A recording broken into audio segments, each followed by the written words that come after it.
Bonjour à toutes et à tous et bienvenue dans cette 14e édition de Passe l'Info. Cette semaine, dans l'actualité nationale, nous parlerons du concert de Vanessa Paradis qui a été annulé en Israël. Et puis, nous enchaînerons avec la conférence de l'ENS annulée par la pression sioniste. Et enfin, nous parlerons du néo-humoriste qui fait allusion au parti antisioniste. Et dans l'actualité internationale, nous développerons un sujet sur les services secrets américains qui espionnent les Européens. Et ensuite, nous parlerons de notre ministre Michel Alliot-Marie qui fut hué à Gaza. Et après quelques brèves... Le saviez-vous sur le dîner de pion avec acteurs principaux, la classe politique française. Actualité nationale, Vanessa Paradis ne met pas les pieds en enfer. La semaine passée, la chanteuse Vanessa Paradis a annoncé l'annulation de son concert prévu à Tel Aviv le 10 février prochain. Son tourneur, Augury Productions, ainsi que l'organisateur du concert, expliquent que l'annulation est due à des impératifs professionnels de l'artiste, mais tout le monde n'est pas de cet avis. Certaines mettent en relation l'annulation de ce spectacle et la lettre d'opposants israéliens exhortant Vanessa Paradis et Johnny Depp à boycotter leur pays et à ne pas rencontrer le président Shimon Peres. D'autres artistes ont suivi la même voie, comme les Pixies, Elvis Costello et Carlos Santana. Et d'autres militants ouvertement pour le boycott d'Israël, comme Ken Loach ou Mike Leigh. Dans les années 90, Vanessa Paradis a été l'égérie de Chanel pour son parfum Coco. Depuis 2010, elle assure la publicité du rouge à lèvres Rouge Coco de la célèbre marque. Déjà, les penseurs sionistes tentent d'intimider Chanel, qui est détenue majoritairement par la famille juive Werthemer, pour faire annuler son contrat. Et une conférence à l'ENS annulée par la pression sioniste. Le mardi 18 janvier, à l'École normale supérieure, devait se tenir une conférence débat pour débattre de la liberté d'expression et de la question israélo-palestinienne. Pris de peur que lors de cette réunion soit dénoncé le manquement des droits de l'homme de la part d'Israël, les organisations sionistes ont fait pression auprès de Valérie Pécresse, aux fonctionnaires, au Conseil d'État pour annuler cette rencontre. Alors là, nous allons parler d'un néo-humoriste qui fait allusion au parti antisioniste. Effectivement, lors d'une émission sur la chaîne publique le 20 janvier, un jeune humoriste présente la création du parti antisioniste, ce qui ne fait pas rire certaines figures du rire français. Par le sketch, dans une émission qui prétend rire de tout, l'attitude sioniste se lit sur certains visages, alors que le public comprend, quant à lui, l'humour du jeune comédien. Et actualité internationale, les services secrets américains espionnent des Européens. En effet, les services secrets américains SDU, Surveillance Détection Unit, jusqu'à présent pratiquement inconnus du public, poursuivent et photographient des Européens qui se montrent critiques envers le gouvernement américain. Des documents publiés montrent que rien qu'en Norvège, par exemple, plus de 2000 personnes ont été visées par la SDU. Les données sont traitées et classifiées à Washington dans le système CIMAS, Security Incident Management Analysis System, la banque de données de l'antiterrorisme américain. Les documents de Wikileaks montrent que des unités de la SDU sont stationnées et actives en permanence aussi en Autriche, en Suisse et en Allemagne. Berlin a activement déclaré qu'elle n'avait aucune information concernant des activités de la SDU. Il semble qu'à Londres, des agents secrets anglais insatisfaits soient prêts à adhérer à la SDU. Selon eux, le gouvernement a réduit leurs moyens, alors qu'il semble que les Américains, eux, n'aient pas de souci d'argent. On enchaîne avec la ministre des Affaires étrangères, huée à Gaza. En effet, Michel Alliot-Marie a été chahuté vendredi par des manifestants palestiniens à son arrivée à l'hôpital Al-Quds à Gaza, a constaté un journaliste de l'AFP. Les mêmes manifestants avaient auparavant jeté des chaussures et lancé des huées au passage de son convoi, juste après son entrée dans la bande de Gaza, pour protester contre des propos attribués par la radio israélienne à la ministre. Ces propos tenus en sa présence jeudi par le père du soldat israélo-français enlevé, Gilad Shalit, qualifiait sa détention au secret de crime de guerre.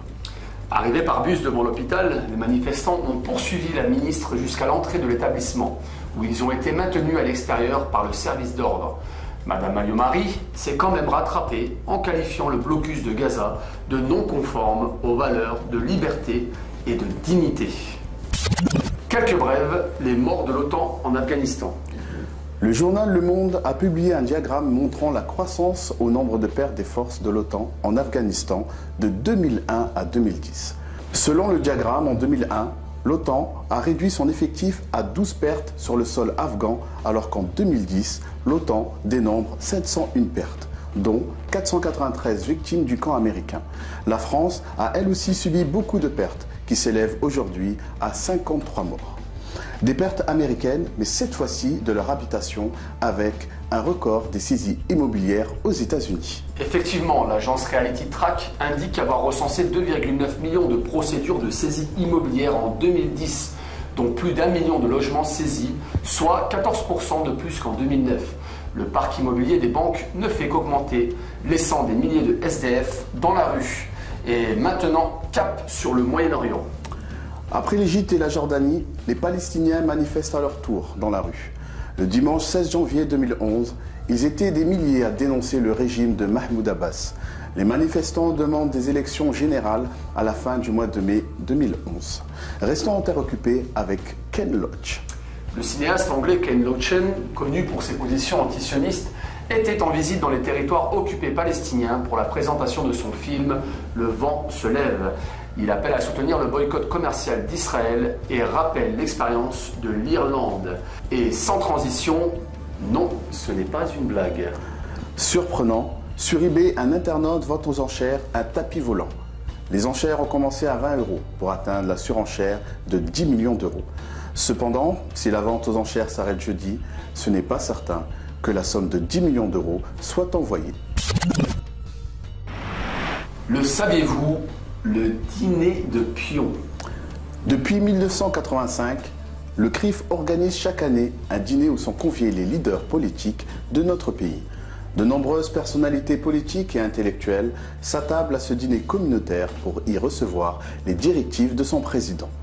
Et pour renforcer cet événement, la soirée est enregistrée sur la chaîne Public Sénat, dans le cadre de sa participation au débat politique. En fait, derrière cette manifestation, on peut voir deux préoccupations politiques majeures. D'une part, une manifestation pro-israélienne pour amener les personnalités politiques présentes à soutenir la politique israélienne. D'autre part, une volonté de confisquer toute parole juive au seul bénéfice du mouvement sioniste. Et la presse, qui rend compte de cette soirée, accepte sans discussion que le CRIF représente la parole juive en France. Les Juifs de France se sentent pris en otage par un organisme qui dit les représenter alors qu'il n'en est rien. C'est d'ailleurs ce que dit l'UJFP, l'Union Juive Française pour la Paix. L'UJFP se démarque des institutions juives de France, notamment le CRIF et le consistoire israélite, qui s'identifient totalement au gouvernement israélien et à la politique répressive menée par ce dernier à l'encontre des Palestiniens. Manifestation pro-israélienne, il suffit d'écouter chaque année le discours de son président lors de ce dîner pour le voir. Il s'agit de montrer que la France a tout intérêt à soutenir Israël, autant sur le plan politique que sur le plan économique, culturel, sans oublier le plan moral. Avant même que le repas soit digéré par les convives et que le café soit servi, le président du CRIF dicte les futurs programmes scolaires au ministre de l'Éducation. La politique étrangère que doit suivre le Quai d'Orsay, ainsi que la politique nationale au ministère de l'Intérieur.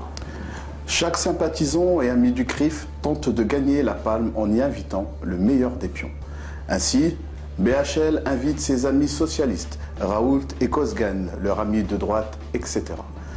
Même les droites-gauches y sont conviés, comme Fadela Amara ou Éric Besson. Le grand vainqueur de ce dîner reste son président, qui reçoit 2 prix consécutifs avec l'invitation de M. Fillon en 2009, où le Premier ministre s'exprime comme le pion d'Israël. Et l'invitation du président de la République, Nicolas Sarkozy, qui, pour certains, décapite la République dans ce dîner communautaire. Le président du CRIF ne se contente pas d'influencer les hommes politiques de notre pays. Sa quête de pion se fait aussi dans toute l'Europe. Durant la conférence contre le racisme d'Urban II en 2009 à Genève, la délégation européenne sous les ordres de M. Praskier quitte la salle lors de la prise de parole du président iranien. Lors du prochain dîner, qui se tient généralement en début d'année, verrons-nous peut-être un de ces pions européens.